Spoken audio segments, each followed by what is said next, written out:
Oke Wak, jadi kisah yang akan aku ceritakan malam ini dikirim sama Wak kita yang bernama Nelly dari Kalimantan Tengah. Halo Kak Nelly. Nah jadi Wak, kisah ini tuh dialami sama neneknya Nelly yang biasanya dipanggil Tambi sekitar tahun 2016 lalu. Tapi sebelum aku masuk ke ceritanya, kita masuk dulu ke latar belakang keluarganya Nelly Wak ya. Jadi Nelly ini tinggal di sebuah desa terpencil di Kalimantan Tengah yang pada saat itu masih kental sekali sama adat istiadatnya Wak. Dan di sana juga terkenal ada banyak sekali orang pintarnya ya. Nah waktu itu Nelly ini tinggal sama bapak, mama, dan juga adik bungsunya yang masih kecil di sebuah rumah panggung. Tapi karena mama bapaknya ini kerja nambang emas di pedalaman dan kerjaan itu juga mengharuskan mereka untuk menginap selama berhari-hari di sana, Nelly ini jadinya lebih sering tinggal sendirian Wak di rumah. Soalnya juga adik bungsunya ini dibawa sama mama bapaknya. Mereka biasanya bakal pulang ke rumah setiap beberapa minggu sekali gitu Wak. Tapi di sini Nelly ini juga nggak sendiri-sendiri kali sebenarnya Wak, karena rumahnya si Nelly ini berdekatan sama rumah keluarga besar. Tidak jauh dari rumahnya Nelly ada rumah neneknya, itulah Tambi,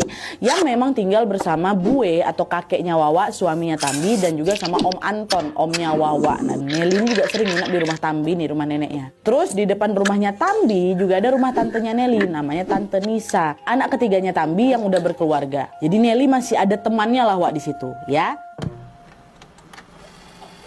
Nah masuk, pada suatu pagi Wak, Nelly ini lihat Tambi lagi bersih-bersih halaman depan rumahnya sampai ke pekarangan samping rumahnya.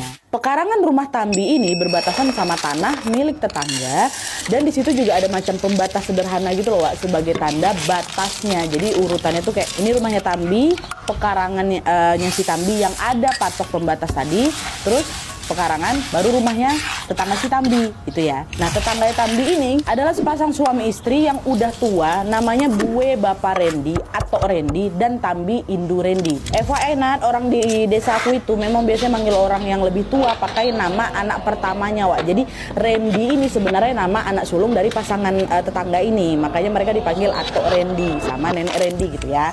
Balik lagi, nah waktu Tambi lagi bersihin pekarangan tadi, Tambi ini notice kalau patok kayu pembatas tetangga ini bergeser beberapa jengkal ke arah pekarangan milik Tambi.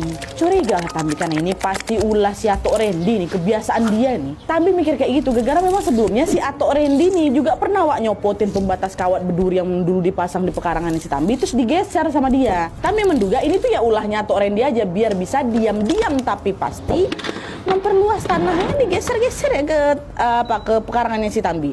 Akhirnya Tambi negur lah si Atok Rendi ini, lagi ada di rumah pula si Atok. Tapi waktu ditegur Wak, Atok Rendi cuma oh iya cuma iya aja, macam nyepelein gitu loh. Tambi sebenarnya juga ada kesal di situ Wak, tapi dia milih